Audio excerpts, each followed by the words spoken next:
Hello everyone, I'm Shweta and welcome to Shweta's tutorials. In the last two videos we were discussing about the part 1 of our Indian Constitution, that is Union Territories, and we have completed the videos on Article 1 and Article 2 discussed on it. Now today we are going to study or discuss about Article 3 of our Indian Constitution. That is formation, that which addresses that formation of new states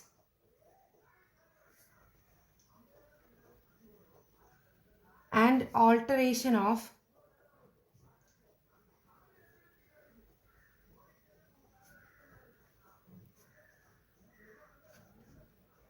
areas, boundaries,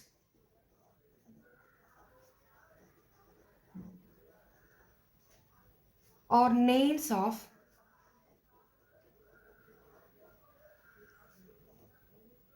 existing states.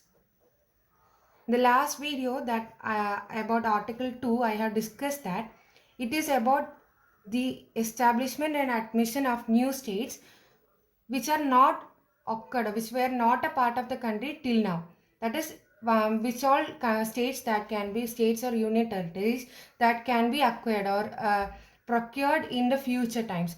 But this is about the existing states. It is about the formation of new states which still now it exists. So that is the reason why it is about the existing state, and that is the reason why this Article 3 is such a important article from the part 1 of Indian Constitution. So here the Parliament is empowered by Article 3. Parliament is empowered by the Article 3 to form new state,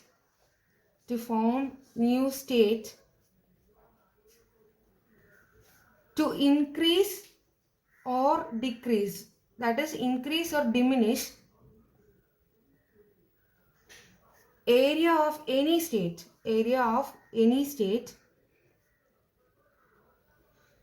and also alter the boundaries, that to change the boundaries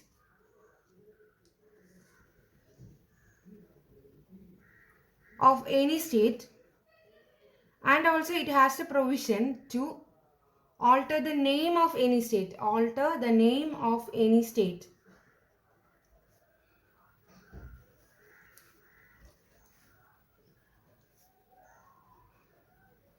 Thus, Parliament can change the name, the boundary of any state, increase its area or decrease its area of any state, and also form a new state. Thus, we can say that, but these are only under certain terms and conditions, that is, on certain procedures, as a certain procedure has to be followed, or under certain terms and conditions this can only be done. This formation, this changing of boundaries and name, decreasing or increasing the area of any state, it can only be under certain terms and conditions.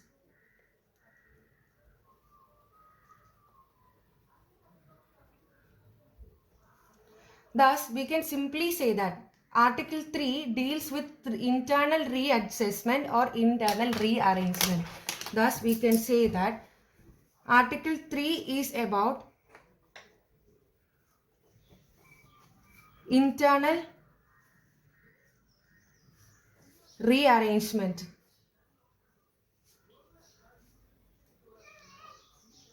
Formation of new state by the Article 3 can be in ways in which separation of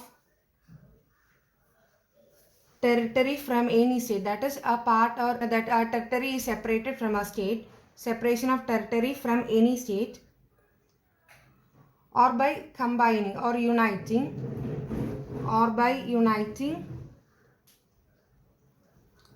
two or more states or parts of states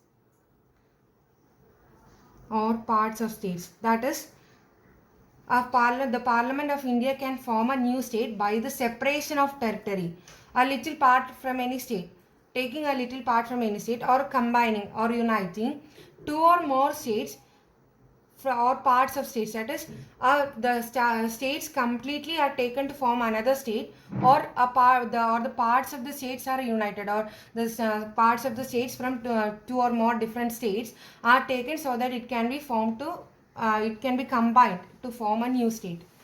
Then these procedures are undertaken by certain terms and conditions, and a procedure is followed. We have said that a procedure is followed to undergo these provisions. So let's go on to check how this happens, or how this works out. How it works. How it works. And a bill is passed into the either houses of the parliament on president's recommendation, that is at first on behalf of these to be worked out, that is to form a new state. The president of India should put forward his hand to do so. That is, on president's recommendation, a bill is passed. A bill is presented to either houses of the parliament. So president of India presents a bill into either houses of the parliament, that is, a bill is introduced. Then with a simple majority it can be passed out, that is, this bill can be passed with a simple majority from either house of the parliament. But when these provisions, that is when the bill contains any information about the change of boundaries or the change of name of any state, then change of boundaries or change of name of any state, that is, if it when it is entirely about the change of boundary or name of any state, then the parliament has to consult the concerned state legislature. Concerned state legislature.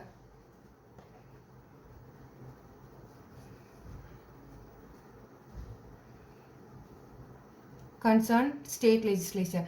It means that the president should give this bill, that the idea of the bill should be produced before the state legislature.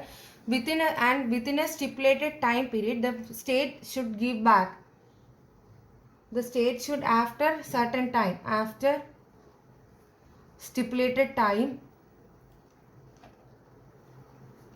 the state should give back its report, that whether they support or doesn't support this bill should be given back to the president by the state legislature of that concerned state.